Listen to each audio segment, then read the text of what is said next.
to start from an anecdote that comes from Luxembourg, not specifically the court, there was a discussion after the resignation of the British Commissioner.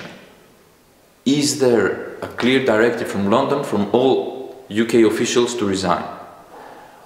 Obviously this is not the case. The members of the court and also the judge that Ian Forrester that came to your summer school and just did the presentation clearly stated that they are appointed by the Council, and here they are EU judges.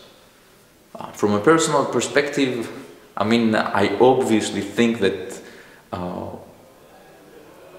English and UK culture belongs to European culture, and even if you know, European society as a whole is crossing some tense periods in time, and different types of crises, economic, social, immigration-wise.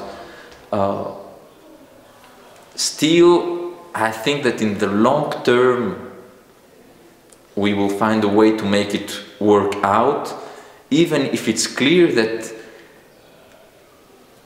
it seems really difficult for the UK to maintain all advantages of being in a union without any disadvantage. I mean, these scenarios do not exist in real life, and I don't think that this is what's going to happen in the short coming future.